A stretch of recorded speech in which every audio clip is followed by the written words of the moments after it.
ಬೆಂಗಳೂರಿನಲ್ಲಿ ನಡೆದಂಥ ಘಟನೆ ಏನು ಹಬ್ಬದ ವಾತಾವರಣ ಹೋಗಿ ಸೂತಕದ ಮನೆಯ ವಾತಾವರಣವಾಗಿ ಪರಿಣಮಿಸಿರುವುದು ನಮಗೆಲ್ಲರಿಗೂ ಕೂಡ ಅತ್ಯಂತ ದುಃಖ ತಂದಿದೆ.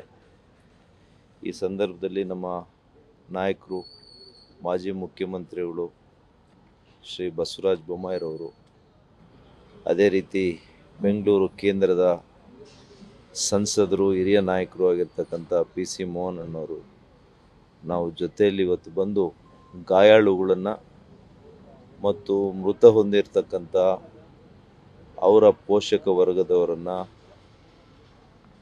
ಭೇಟಿ ಮಾಡಿ ಅವರಿಗೆ ಸಾಂತ್ವನವನ್ನು, ಧೈರ್ಯವನ್ನು ಹೇಳುವಂಥ ಕೆಲಸ ಮಾಡಲಿಕ್ಕೆ ಇಲ್ಲಿ ಬಂದಿದ್ದೇವೆ.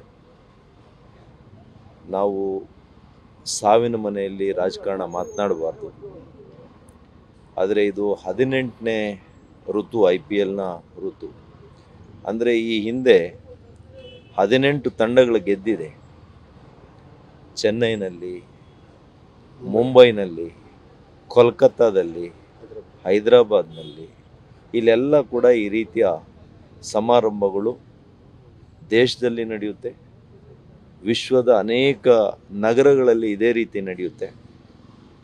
ಆದರೆ ದುರದೃಷ್ಟ ಅಂತ ಹೇಳ್ಬೇಕಾ, ದುರಾಡಳಿತ ಅಂತ ಹೇಳ್ಬೇಕಾ, ನನಗೆ ಗೊತ್ತಾಗ್ತಾ ಇಲ್ಲ.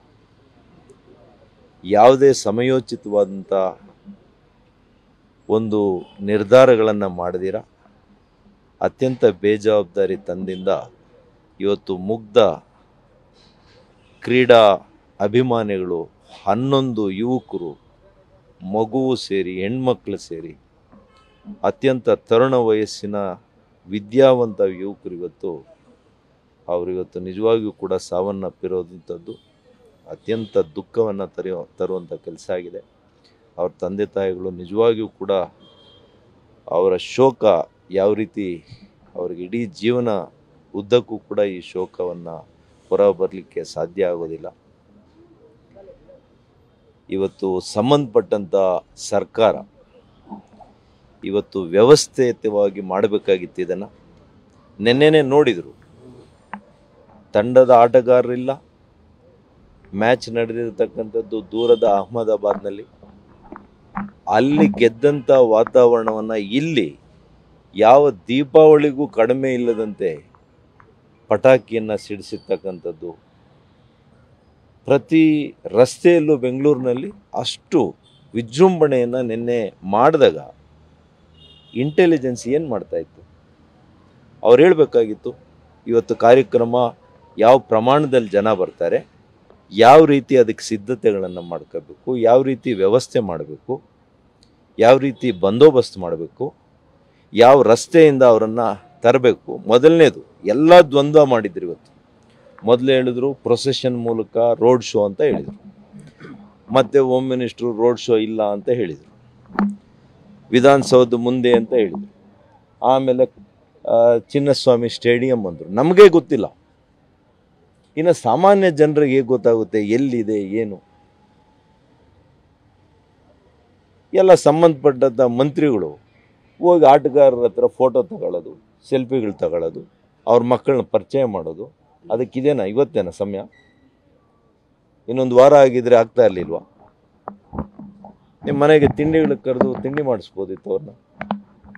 ಇವತ್ತು ಜನರ ರಕ್ಷಣೆ ಮಾಡೋದು ಬಿಟ್ಟು ನೀವು ಲಕ್ಷಾಂತರ ಜನ ಅಂತ ಹೇಳ್ತೀರಿ. ನಮ್ಗೆ ಗೊತ್ತಿದೆ ವಿಧಾನಸೌಧದ ಮುಂದೆ ಎಷ್ಟು ಜನ ಸೇರ್ಬೋದು, MG ರೋಡ್ನಲ್ಲಿ ಎಷ್ಟು ಜನ ಸೇರ್ಬೋದು, ನಮಗೂ ಇದೆ. ಆ ಬೇಜವಾಬ್ದಾರಿತನವನ್ನು ನೈತಿಕವಾಗಿ ಒಪ್ಕೊಳ್ಳಿ, ಜವಾಬ್ದಾರಿಯನ್ನು ಹೊರಿ. ಇವತ್ತು ಈ ಸಾವುಗಳಿಗೆ ನೇರ ಕಾರಣ ಅಂತ ಹೇಳ್ಬೇಕಾಗ್ತದೆ ಈ ಸರ್ಕಾರ.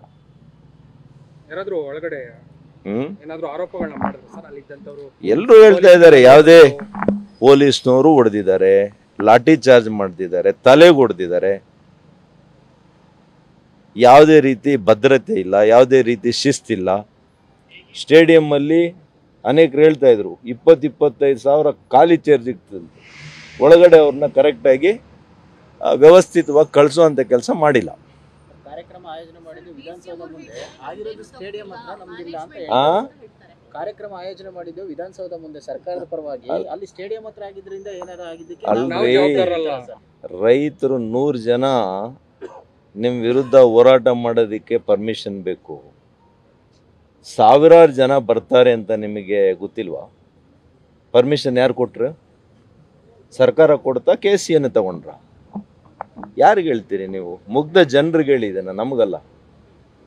ನೀವು ತಪ್ಪಿತಸ್ಥರ ಸ್ಥಾನದಲ್ಲಿದ್ದೀರಿ, ತಪ್ಪು ಒಪ್ಕೊಳ್ಳಿ ಮೊದಲು. ಮತ್ತು ನಾನು ಆಗ್ರಹ ಮಾಡ್ತೀನಿ, ನಾನು ನಮ್ಮ ಕೇಂದ್ರ ಗೃಹ ಸಚಿವರಿಗೂ ಮನವಿ ಮಾಡ್ತೇನೆ, ಇದನ್ನು sitting supreme court judge, not less than supreme court sitting judge ಇರ್ಬೋದು, ಹೈಕೋರ್ಟ್ ಸಿಟ್ಟಿಂಗ್ ಜಡ್ಜ್ ನೇತೃತ್ವದ ತನಿಖೆಯನ್ನು ಆಗಬೇಕು.